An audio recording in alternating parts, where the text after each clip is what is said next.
Misdirection and Guile. In this program, we're going to be looking at the papacy, climate change, evangelicals, and secret Sunday laws. There seems to be great confusion among Seventh-day Adventists about the source, timing, and manner of the coming of the final Sunday law that will crown Satan's scheme to take over the world and destroy those faithful to God. This seems strange, as Adventists' understanding of the Sunday law development was always a central teaching of our church. But now there are many contradictory claims being made, especially on social media. So in this presentation, we will try to break down what we know through inspiration and what is being made up out of blatant speculation. First and foremost, I want to be clear that I will only accept facts supported by inspiration. If a theory about the Sunday law cannot be supported by God's inspired word, then I will reject it. This will limit ideas to only the ones that can be backed up by a clear voice from above. Everything else is human speculation that may or may not be right. Also, to be clear, by inspiration I mean all inspired messengers from God, both biblical writers and our modern prophet. Ellen White's authority is the same as every other biblical prophet. In this program, I will reference inspired statements to examine the stage of history in which we find ourselves. I am chiefly going to draw from 3 chapters of great controversy. Chapter 36, The Impending Conflict, is a detailed description of the moral bankruptcy which will bring about the end. Chapter 25, God's Law Immutable, is a general overview of the great conflict between truth and error. Chapter 35, Liberty of Conscience Threatened, shows the true danger from the Catholic Church throughout history and into the future. All are outstanding chapters that I recommend everyone to read entirely. This is not about taking a quotation out of context. Read the whole thing because it all says the same thing. Prophetic insight has much to say about the anti-God society we live in. The Bible and Spirit of Prophecy describe a world rejecting moral and ethical standards that God established. This leads to ruin and is a perfect description of our modern age. I will only look at one statement since this is obvious to anyone. The Bible is within the reach of all, but there are few who really accept it as the guide of life. Infidelity prevails to an alarming extent, not in the world merely, but in the church. Many have come to deny doctrines which are the very pillars of the Christian faith. The great facts of creation as presented by the inspired writers, the fall of man, the atonement, and the perpetuity of the law of God are practically rejected, either wholly or in part, by a large share of the professedly Christian world. Thousands who pride themselves upon their wisdom and independence regard it as an evidence of weakness to place implicit confidence in the Bible. They think it a proof of superior talent and learning to cavil at the Scriptures and to spiritualize and explain away their most important truths. Great Controversy 583. Earth's final events involve several major players setting everything in motion. Ellen White describes several distinct groups. Great Controversy 438. In contrast to those who keep the commandments of God and have the faith of Jesus, the third angel points to another class, against whose errors a solemn and fearful warning is uttered. If any man worship the beast and his image, and receive his mark in his forehead or in his hand, the same shall drink of the wine of the wrath of God. A correct interpretation of the symbols employed is necessary to an understanding of this message. What is represented by the beast, the image, the mark? She later says, in Great Controversy 438 to 441, while the dragon primarily represents Satan, it is, in a secondary sense, a symbol of pagan Rome. In Revelation chapter 13 is described another beast, like unto a leopard, to which the dragon gave his power and his seat and great authority. This symbol, as most Protestants have believed, represents the papacy. At this point, another symbol is introduced. I beheld another beast coming up out of the earth, and he had 2 horns like a lamb. One nation, and only one, meets the specifications of this prophecy. It points unmistakably to the United States of America. And he had 2 horns like a lamb. The lamb-like horns indicate youth, innocence, and gentleness, fitly representing the character of the United States when presented to the prophet as coming up in 1798. Republicanism and Protestantism became the fundamental principles of the nation. These principles are the secret of its power and prosperity. Next, Ellen White describes how America will fall. Great Controversy 441 to 42. But the beast with lamb-like horns spake as a dragon, and he exerciseth all the power of the first beast before him, and causeth the earth and them which dwell therein to worship the first beast, whose deadly wound was healed, saying to them that dwell on the earth that they should make an image to the beast, which had the wound by a sword and did live. The speaking of the nation is the action of its legislative and judicial authorities. The prediction that it will speak as a dragon and exercise all the power of the first beast plainly foretells a development of the spirit of intolerance and persecution that was manifested by the nations represented by the dragon and the leopard-like beast. And the statement that the beast with two horns causeth the earth and them which dwell therein to worship the first beast indicates that the authority of this nation is to be exercised in enforcing some observance which shall be an act of homage to the papacy. So to be clear, America will make the Sunday law through its legislative and judicial authorities as an act of homage to the papacy. It will originate in America, not Rome. Rome has been urging Sunday sacredness for centuries. That is nothing new. What is new is that the United States will finally get on board and enact a law that manifests the spirit of intolerance and persecution of both pagan and papal Rome. This is what America's future holds, according to prophecy. There will be several stages involved. The National Sunday Law is one of the last steps, since laws prohibiting work on Sunday will precede it. I am using the term National Sunday Law to refer to the entire set of steps involved to simplify this presentation. Others have made a step-by-step analysis of this process that I don't intend to repeat here. Again, my focus here is identifying who will bring these laws about, not a meticulous account of the laws themselves. How does all of this fit with current events in our world today? What groups will be responsible for bringing about a national Sunday law? In order to answer this, we need to break down the major players in society today, especially as they relate to America. At the top of the entire chart must be set in stone the main entity that lies behind all efforts to create a false day of worship to which everyone must submit. This, of course, is the papacy, the leadership structure that runs the International Roman Catholic Church in all its many forms.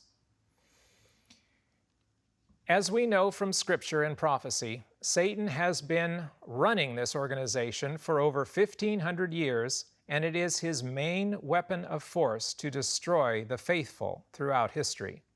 Since we are told that the papacy never changes, we know that despite all modern innovations and reforms, the papacy remains the enemy of God's people. And it doesn't matter if the current pope is an unpleasant individual or a compassionate one, as this is just window dressing for what really goes on behind the scenes.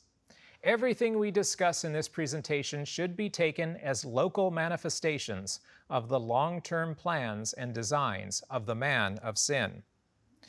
Rome's potential and reason for success in domination is summarized very nicely on pages 572 to 573 of Great Controversy. It, the papacy, is prepared for two classes of mankind, embracing nearly the whole world, those who would be saved by their merits and those who would be saved in their sins. Here is the secret of its power. A day of great intellectual darkness has been shown to be favorable to the success of the papacy. It will yet be demonstrated that a day of great intellectual light is equally favorable for its success. But in case you haven't noticed, we are told that we live in a Christian nation, not a Catholic one. Regardless of the accuracy of this statement as relating to the origins and purposes of America, the point is that Catholicism is not directly in charge of the United States, either in national government or religious policy. The Catholic Church is well represented among the religions of America and certainly is not the supreme voice among the plurality of voices, both religious and secular. So the Catholic influence must be either indirect or secret in America, with other players taking the lead in changing America into something the papacy can control. Now, I am focusing almost entirely on America because inspiration has told us that the instigation of the end-time events will begin here. As America, the land of religious liberty, shall unite with the papacy in forcing the conscience and compelling men to honor the false Sabbath, the people of every country on the globe will be led to follow her example. Despite many trends of Catholic primacy in many parts of the world, we have clear revelation predicting that the United States will be the epicenter of apostasy. This makes the papacy's lack of full power here so significant, since we are not interested in how Italy or Spain or Brazil will enact a Sunday law. Any understanding of end-time events will have to go through America. Now I'm going to make a chart that lists those groups which might be the foolish agents of the papacy we are looking for. I am not going to list every political group out there fighting for power, as most are purely secular that really have no connection to our subject at hand. For example, I am completely excluding any faction of the financial world arguing about taxes, stock market principles, trickle-down economics, social welfare, etc. Likewise, I am omitting issues such as immigration, healthcare, racial injustice, infrastructure, science and technology. Whatever the many views on these types of issues, they are not really a part of Sunday law discussions, as they will all eventually fall into line with whatever precipitates the final events. So my list will only include movements and issues which have potential to be behind the moral decisions we are examining. I am also not going to oversimplify this into a Democrat versus Republican issue. There is no inherent value in either party, as they are both made up of many forces and factions, most of which are generally negative and a few positive. These umbrella groups contain many facets of what we will list, but the parties themselves are not what I am concerned with. Do not take this presentation as a rally to unite with either party, as America will not be saved by either group and will most likely be destroyed by both. Now, on the left of this chart, I will place the following groups and ideas. LGBTQ rights. Now, this movement has grown in power and influence greatly over my lifetime, to the point that now the Supreme Court has established most of their aims, and now all of society is expected to conform to their principles. Climate reform. This faction pushes for laws that will reduce the impact of humanity on our climate, with the stated goal of saving life on Earth. Socialism, globalism. This should be one of the financial aspects that I promised not to include, but this has become a bigger idea than just a way of handling money. Many ideas of wealth control and social management are included in this.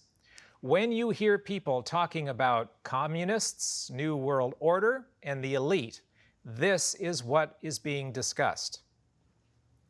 Trade unions. United groups who organize and lobby for various things for their members, such as increased wages or work benefits.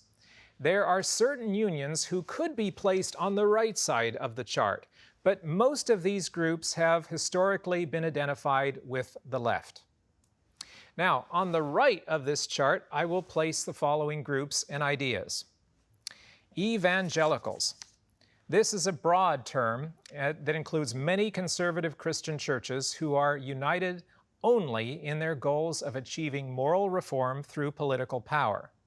Not all evangelical churches are involved in politics, but most churches involved in politics are evangelical.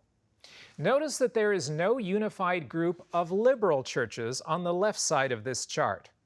This is not because there are no liberal political churches, but because those churches are not united as a power player like the evangelical churches are.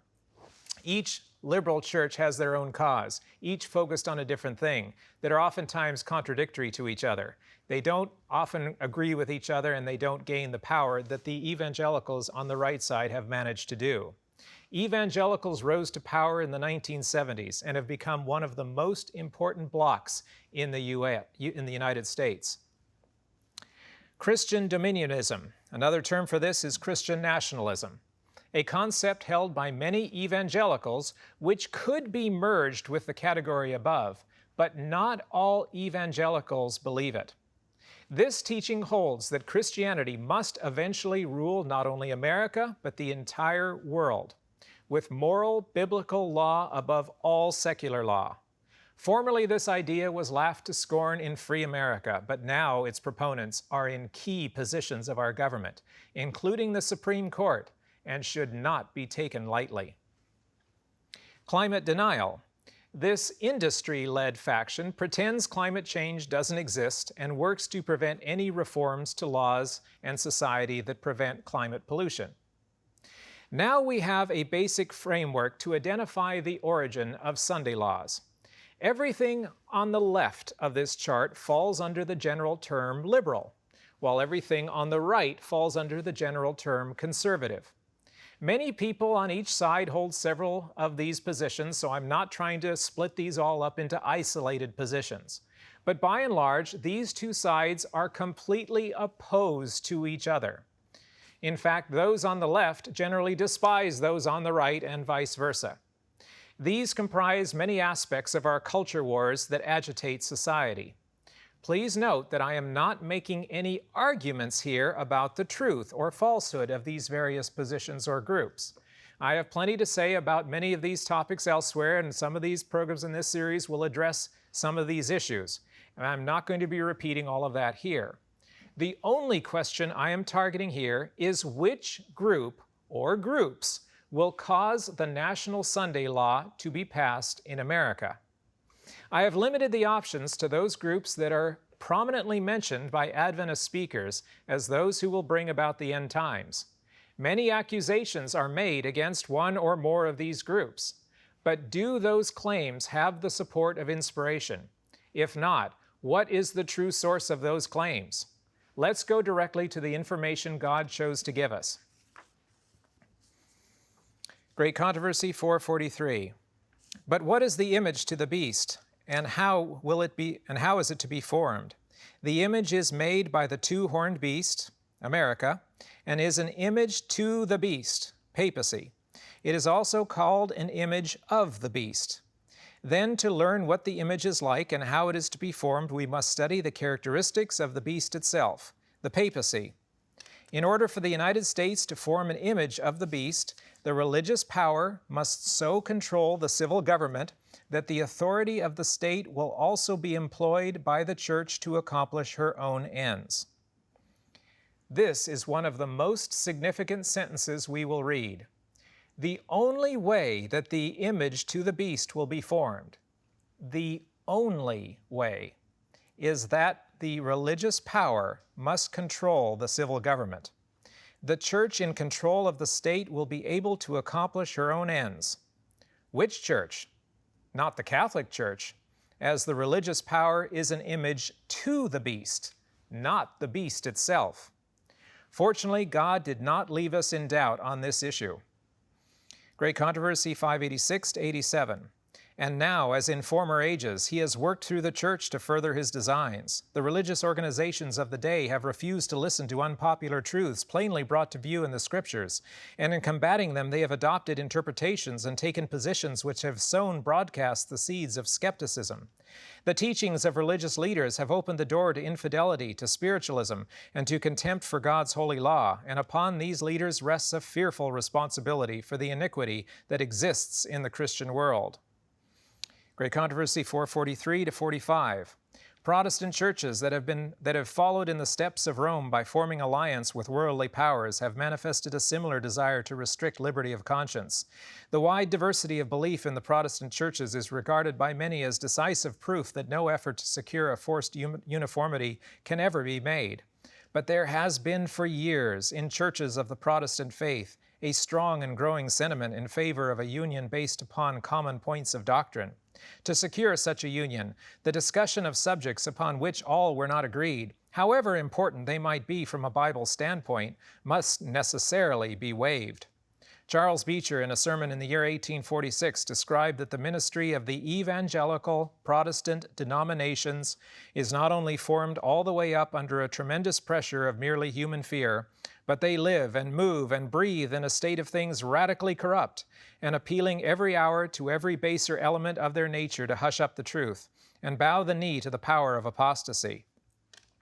When the leading churches of the United States, uniting upon such points of doctrine as are held by them in common, shall influence the state to enforce their decrees and to sustain their institutions, then Protestant America will have formed an image of the Roman hierarchy, and the infliction of civil penalties upon dissenters will inevitably result.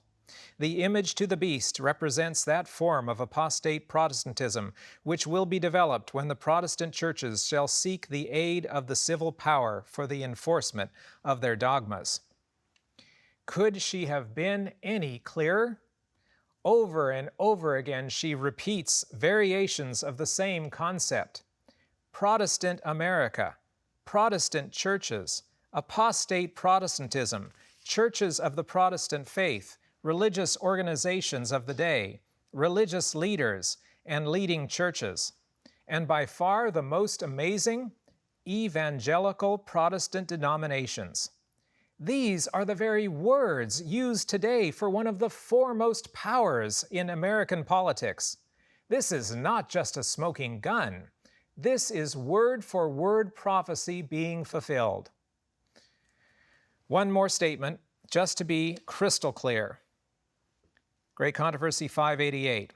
The Protestants of the United States will be foremost in stretching their hands across the gulf to grasp the hand of spiritualism. They will reach over the abyss to clasp hands with the Roman power, and under the influence of this threefold union, this country will follow in the steps of Rome in trampling on the rights of conscience. Note that Protestants initiate both the union with spiritualism and the union with Rome. They are not dragged along by the Catholic Church or tricked by spiritualism. The Pope will not stomp over to America and demand a Sunday law. Endless speculation on what the Pope is doing next is not only a waste of time, but it is a dangerous misdirection of our attention. The Protestant faction leads the way. They are the guilty party that lights the fuse of destruction. There is something that needs to be made very clear. When discussing evangelicals as a group, I do not intend to condemn individual members of the various churches involved. Many evangelicals are lovely people that believe strongly in what is right. Many of these will join with the remnant during the final events as the issues are made clearer. Just as we do not denounce individuals in the Catholic Church when we identify the beast of Revelation, so we do not denounce individuals in the evangelical movement when we identify the power that will set up the image to the beast. So our analysis should be over. We have looked at what divine inspiration tells us, and it has identified the agency Rome will use in America to destroy our freedoms and create the Sunday law. The apostate, evangelical, Protestant denominations of America will be the direct cause of instituting the Sunday law and the persecution that goes along with it. But there is a problem, and you may have already guessed it. How many people that you have listened to recently have correctly identified the evangelicals as the threat we should be most worried about? It seems we are told to beware of everyone and everything except the evangelicals. We are told that they are our spiritual allies in opposing the moral decay and abuses of society. How can they be the enemy? Something very strange happened to Adventism in the 1950s. The leadership of the SDA Church began to meet with leaders of various evangelical denominations and discuss doctrines and ideas with them. We claimed we were witnessing to them, but we ended up changing more than they did. In fact, some of our distinctive concepts began to be weakened and eventually removed in an effort to secure evangelical approval and acceptance. This has been well documented by numerous historians and theologians for the last 70 years. It is not too great a stretch to say that most of the turmoil in Adventism we experience today is a direct result of this erasing of our distinctive messages to appease other denominations. This has led to unexpected consequences. Core doctrinal teachings been lost or corrupted, but we have also begun to copy evangelical ideas when it comes to politics and national agendas. Evangelicals developed into a political force in the 1970s and opposed many of the same things that Adventists opposed. Since we were beginning to copy theological concepts from them, why not join them in their crusade to reform America? This has been especially true in the last 20 years or so. Now Adventists are constantly parroting evangelical talking points when it comes to political candidates and issues, even when the issues involved have nothing to do with biblical truths. This could be seen as foolish but innocuous. So what if we spout evangelical ideas about U.S. involvement in Iran or immigration policy? It doesn't hurt anything, right? Wrong. Satan is counting on us being indifferent in this area because he is using this as a way of conditioning our minds to accept misdirection. In what way is Satan using our evangelical alliance to lead us astray? There are two ways that I will address specifically. Number one, by listening to the evangelicals, we automatically do not see them as a prophetic agent of America's destruction, as established by inspiration. Since they are not the bad guys, we are left looking for someone else to fill that role. Number two, the evangelicals are more than happy to tell us who the bad guys are. Their enemies become our enemies, and we focus on a threat that is not real. We rail against the menace posed by so-and-so, and Satan is able to operate in plain sight unopposed. It is like getting out a fire extinguisher during a monsoon, or like putting on sunscreen at night. Both points are serious consequences of our ignoring the messages of God given by His prophets to His people. Now, let's go back to our chart of players with all of this in mind. We have already seen that on the right-hand side, both evangelicals and Christian dominionism are culpable in bringing about the Sunday laws. In fact, it is one of the underlying goals of the Christian nationalists. So these very obviously must remain on this chart. Climate denial originates mostly from industry trying to avoid anything that hurts its profitability. They have no possible motive for an enforced day of rest, as that would hurt profits too. So we can scratch industry off the list. Now, on the left side, we are left with a bit of a paradox. All of these are basically concepts originating from secular worldviews. That is certainly what the evangelicals claim. We are told that these are all godless infidels working to undermine the Christian nation God established. If that is true, then why would any of them want to pass Sunday legislation enforcing a national day of rest? Isn't it their goal to abolish all religion and replace it with their own atheism? So let's try to look at each group of these impartially to see if they have an agenda leading to a Sunday law. Would the LGBTQ rights movement be benefited by Sunday legislation? Not really. But many aspects of the gay rights agenda do come into conflict with religious liberty. Many prominent court cases turn on which right has priority, gay rights or religious rights. There is a real danger that society could marginalize religious liberty in the name of civil liberty. But this is, of course, the opposite danger from establishing more religious laws, such as Sunday laws. There's actually a backlash effect that is relevant to this issue. As society becomes progressively more worldly, it becomes and will continue to be more lawless and corrupt. The backlash of the evangelicals to save America will continue to gain traction. Eventually, they will use this political power to reform society through legislation, and that is the direct path to the end. What about the labor unions, or the trade unions, as Ellen White described them? Just like the LGBTQ community, this group has no overt pro-religious interests and should be easily dismissed from this list. But there are many SDAs who focus on them as such a way of causing the end times to come about. These warnings are based on Ellen White's quotations that talk about the violence unions cause when they don't get their way. It's a warning about staying too long in cities when life is becoming increasingly difficult. As usual, the warnings are very true. But not a single statement by Ellen White in any of her writings ties the problems caused by unions to Sunday law legislation. Not one. In fact, the opposite is said. Selected Message, Volume 2, page 143. These unions are one of the signs of the last days. Men are binding up in bundles ready to be burned. They, those who join the unions, may be church members, but while they belong to these unions, they cannot possibly keep the commandments of God. For to belong to these unions means to disregard the entire Decalogue. Labor unions are not interested in religion. They oppose the principles of the Decalogue. That includes any pretense of keeping Sunday sacred.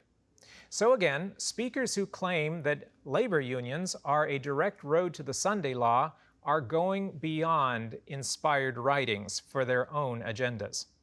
The most that could be said is that the methods of these groups will lay the groundwork for force and violence that will bring about the final time of trouble. And so we have actual quotations that say this. Selected Messages,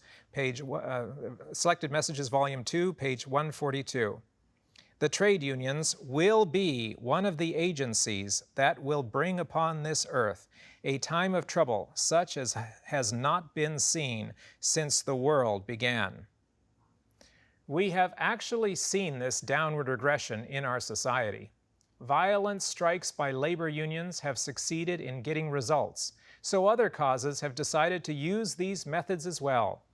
Violence now accompanies many parts of our society, with everyone armed and ready to defend their rights. When we see shattered windows of downtown city shops, or the Confederate battle flag on the U.S. Senate floor for the first time in history, we see Ellen White's labor union statements dramatically coming true. So labor unions set the stage for violence, but do not directly install Sunday laws. So then, how about socialism, globalism? It has many tendrils and could potentially be very much involved in causing this dangerous slide to our way of life. But is socialism, globalism really interested in Sunday laws?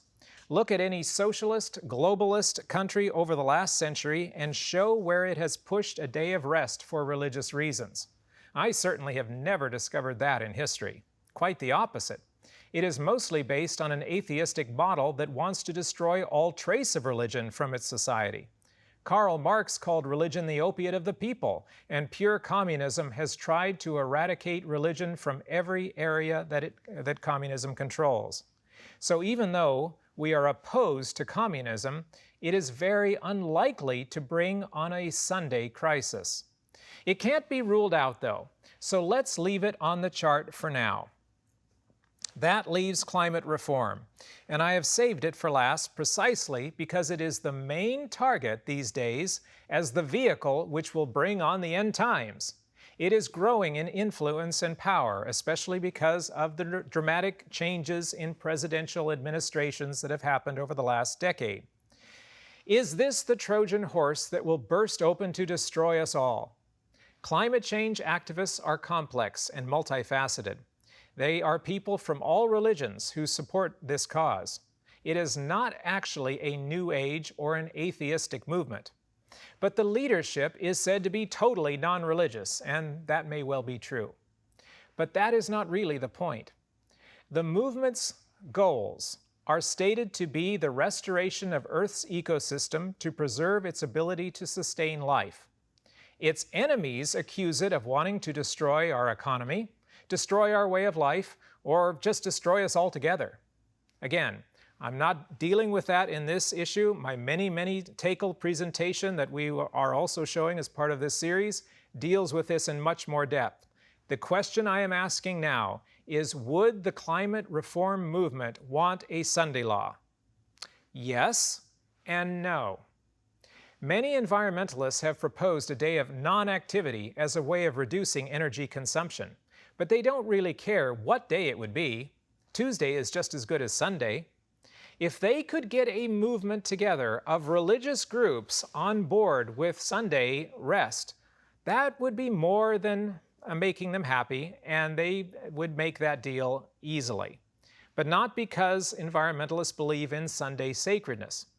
The Pope recently came out in support of climate reform, so now everyone assumes that the climate reform movement is just a foot in the door that the Papacy is actually controlling. Again, I'm not dealing with that issue in this program.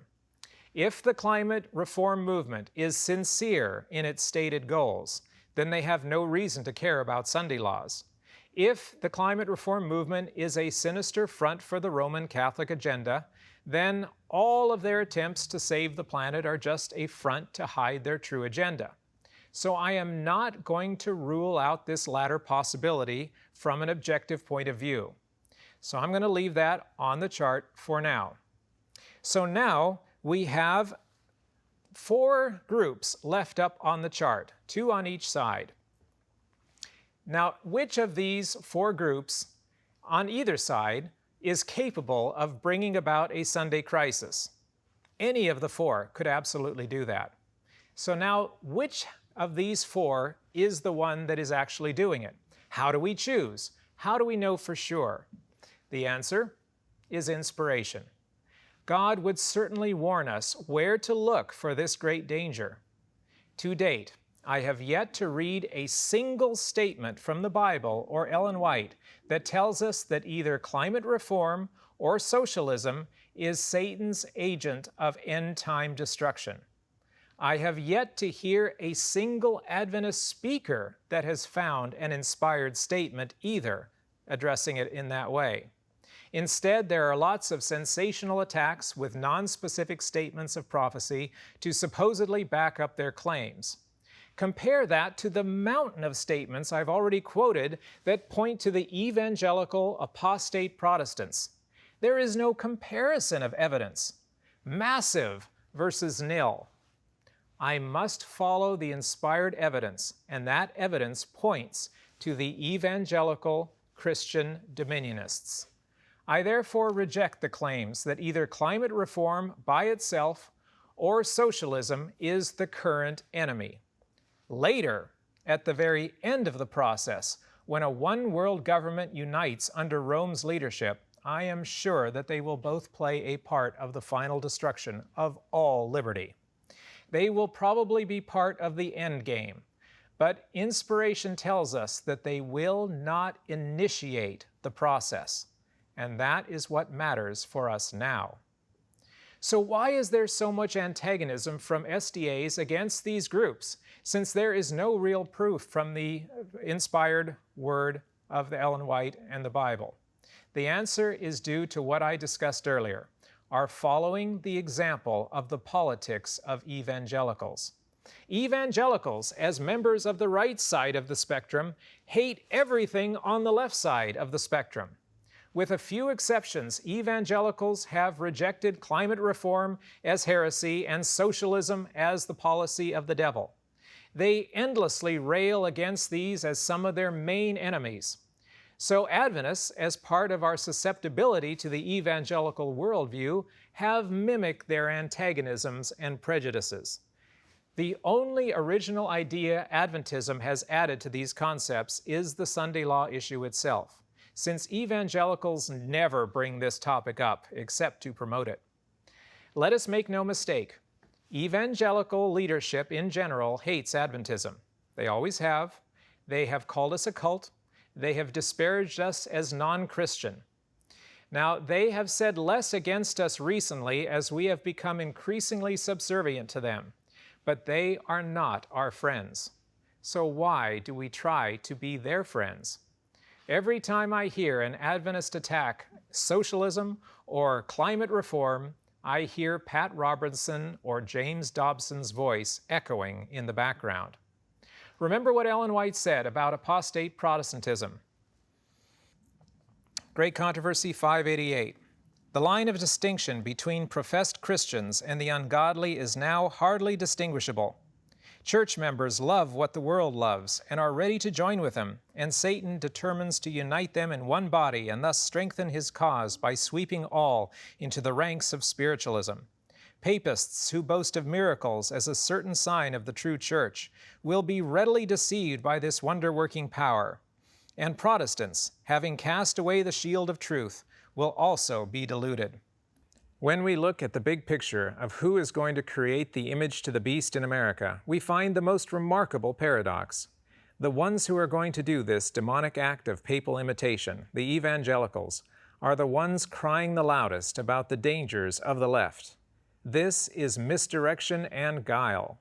Those who fall for this trap will be shocked when prophecy is fulfilled and the true enemy turns out to be those who handed us false information, pretending to be our ally. Here is an illustration that summarizes this perfectly.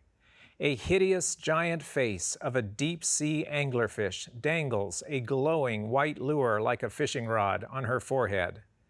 Mesmerized by the shining light, small fish stare raptly at the lure, totally unaware of the toothy mouth opening up behind them. Now, I will discuss one more point that is badly misunderstood by many Adventists: the secret Sunday law. I hear numerous versions of this particular prediction from various groups of Adventists. Few versions agree, as everyone has a different guess of how it will play out. Major concepts include the Pope working behind the scenes of gullible American leadership, or an evil president just scheming on his own, or senators plotting in dark back rooms of Washington, D.C. Each version ends with a national Sunday law bursting upon an unsuspecting American populace, and all of us being forced to submit or face imprisonment and death. Given the corrupt state of American politics, I could easily see any of these scenarios taking place. Except for one thing. Inspiration did not say it would happen that way. In fact, inspiration says the exact opposite. Please read carefully what the Holy Spirit told us would take place, instead of what modern predictors say. Great Controversy 592. The dignitaries of church and state will unite to bribe, persuade, or compel all classes to honor the Sunday. The lack of divine authority will be supplied by oppressive enactments. Political corruption is destroying love of justice and regard for truth. And even in free America, rulers and legislatures, in order to secure public favor, will yield to the popular demand for a law enforcing Sunday observance. The leaders of church and state will try to bribe, persuade, or compel all classes to honor the Sunday. This involves public effort, not secret enactments. They verbally try to get all classes to agree with them. This involves politics, not conspiracies. If bribery works, great. If persuasion works, great. But for those who aren't convinced, force will be needed. The lack of divine authority will be supplied by oppressive enactments. How will these come into being? Secret laws put together without proper legal procedures? Rulers and legislatures, in order to secure public favor, will yield to the popular demand for a law enforcing Sunday observance. The popular demand? How can it be secret if it is demanded by the public? This is one of the most crucial understandings we were given of the final events. The law enforcing Sunday observance will not come from the top leadership down to the helpless, naive public. Instead, a popular demand will give rulers and legislatures the political capital of public favor they need to enact a Sunday law. Obviously, the public won't think to do this all on their own. They will be provided with appropriate demands from the Evangelicals and the Catholics among them, who proclaim that this is the only thing that will save all of us from destruction.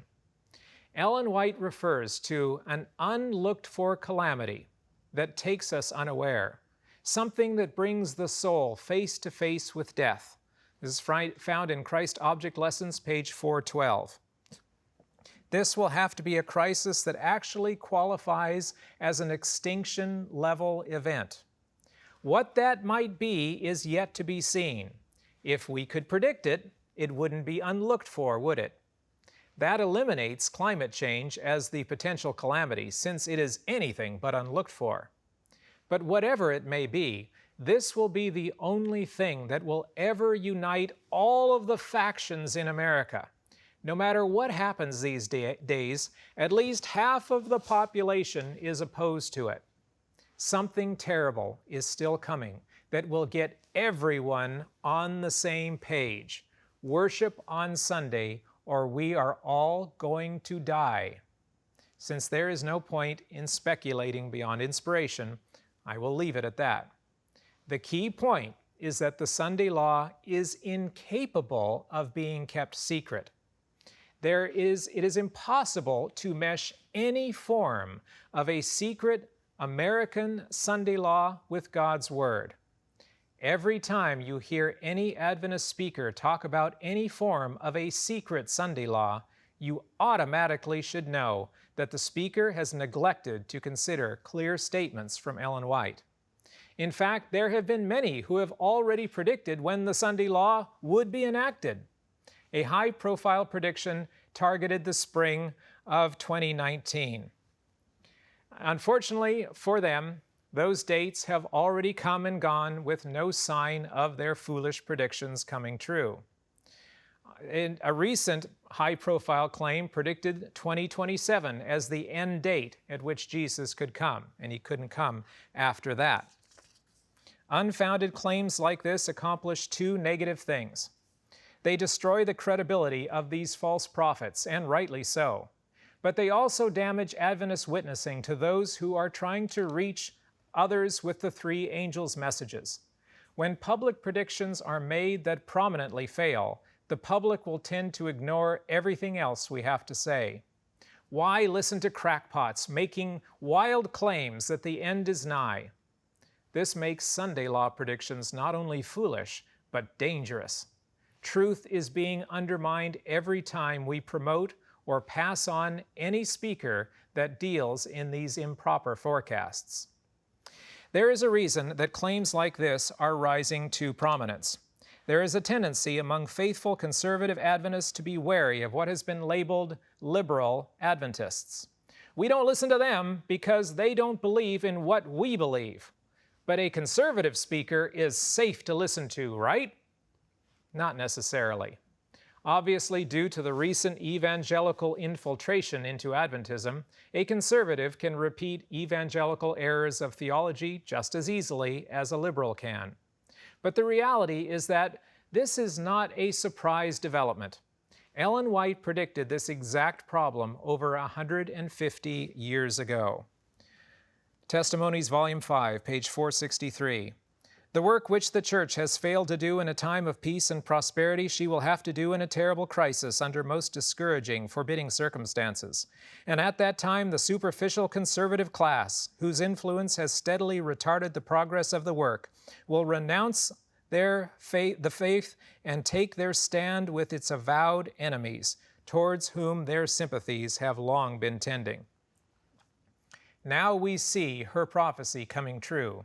A superficial conservative class is focusing on signs and enemies and conspiracies, looking at the outward surface of events and ignoring the real issues of heart preparation and character development. This is dangerous for all of us, as they have retarded the progress of the work, and eventually they will take their stand with its avowed enemies. Right now, many conservative Adventists are sympathizing with evangelicals, both in theology and in politics, and according to inspiration will eventually join them. I can't begin to count how many times a sincere, faithful, well-meaning Adventist has basically said to me that so-and-so is safe to listen to because he or she is conservative. Unfortunately, if that was ever true, it certainly is no longer. The standard is not liberal or conservative, but rather if someone is faithful to inspiration. So that's our examination of these critical end-time issues. We have looked at various controversial aspects of how the end will play out and who will initiate key features of the process. I will now restate what I said earlier in this program. I have no wish to drive anyone into the arms of either political party, as they are both bankrupt and dangerous. Where should our loyalty be placed? To a political party? To a country? To a prominent speaker that says really exciting things? To an internet blogger? To a popular conspiracy theory? Really? As Seventh-day Adventists, shouldn't our loyalty always be first to the Bible and the spirit of prophecy? Ellen White stated a clear principle when she described the Sabbath or Sunday discussions of the early Adventist movement. Great Controversy 455. And those who did not search the Scriptures for themselves were content to accept conclusions that were in accordance with their desires. Now, as an illustration, I am going to use this image to represent the internet and all the writers and speakers who promote their ideas on it. I'm going to use this image to represent the writings of inspiration that God has chosen to reveal to His followers. These two sources of information are mostly incompatible. So you are faced with a choice. Which of these two is going to be your most important source of truth? You can't just flippantly say inspiration if you are believing and repeating the false views rampant on the internet. If you accept or promote secret Sunday laws, you are placing the internet above inspiration. If you accept or promote dates for Sunday laws, you are placing the internet above inspiration. If you accept or promote sources of Sunday laws as anywhere other than apostate Protestantism, you are placing the internet above inspiration. Please don't place the internet above inspiration. We must limit our presentations to what we can support by inspiration. Speculation has no place in the three angels' messages. Every time we say anything that is either contradicted or unsupported by clear testimonies, we dilute or destroy the purity of our end-time witness. If you can prove a claim by clear statements of prophetic messengers, then by all means promote it boldly. But if your source is so-and-so who works inside such and such an organization and has exciting information to share about what only they know, then you are officially putting inspiration into the secondary position. Never substitute conspiracies or political grudges for actual testimony from heaven. If the internet is placed above inspiration, the message produced is utterly doomed. Now that we have examined the big picture of who will bring on the Sunday law, let's look once more at the quotation we read earlier. Great Controversy 443. In order for the United States to form an image of the beast, the religious power must so control the civil government that the authority of the state will also be employed by the church to accomplish her own ends. Doesn't that put everything we have looked at into crystal clear perspective? The only way this will happen is by the apostate evangelical churches taking control of our government. We aren't quite there yet, but we have been coming closer. In the end, we have to stand against all efforts to destroy the liberties we hold dear. But our primary duty, heart preparation, and character development must always stay front and center, since that is the true instigator of the earth's final events. Sin in our lives is the reason we are not finished with the final atonement yet, since everything should have finished already. We know that God was ready during Ellen White's ministry, but his people were not. The initiation of final events has never been about how wicked the world is becoming, nor is it caused by Satan or his agents committing evil deeds. We find this in Christ Object Lessons, page 69, one of the most profound passages in all of inspiration. Christ is waiting with longing desire for the manifestation of himself in his church. When the character of Christ shall be perfectly reproduced in his people, then he will come to claim them as his own. Not when Pope Francis or the Jesuits do something. Not when Trump or Biden or any other president does something, or the Supreme Court, or Congress, or Bill Gates, or the Great Reset, or communism, or socialism, or the vaccination police, or the United Nations, or climate change, or terrorists, foreign or domestic, or the next villain around the corner that we don't even know about yet. None of them. Not even the evangelicals. There are many groups right now which focus on this list, which focus on what we call the bad guy ministries, trying to show you who all the bad guys are so you can know what's going on. The finger cannot be pointed outward when sin still festers in our own lives. That is what is delaying the second coming. Holiness requires sacrifice. Sacrifice of self on the Rock of Ages. Then and only then will he have what he is waiting for. And then we can finally go home. Now, for those of you who may not have followed everything that I have said, I will restate in summary the most important points that we have confirmed through inspired messages of God. Number one, the papacy is the enemy, always, and not to be trusted. Number two, the evangelical Protestant movement in America is apostate, the ally of the papacy, and will set up the image to the beast. They are the enemy now and not to be trusted. Number three, socialism and the climate reform movement may or may not be dangerous, but inspiration has told us nothing about them initiating the final crisis. Globalists will not succeed in their goals until the very end, when everything else important has already happened in America. Number four, there will be no secret Sunday law in America.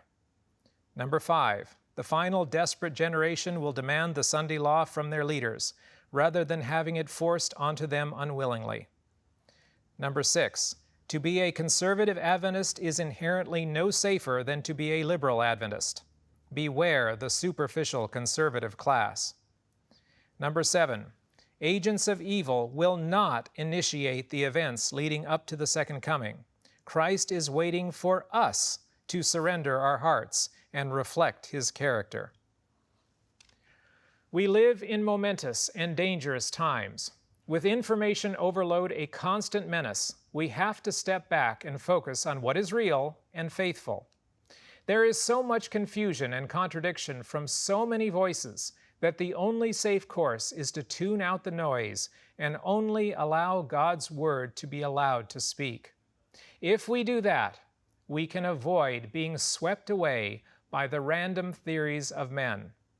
Let us defend inspiration.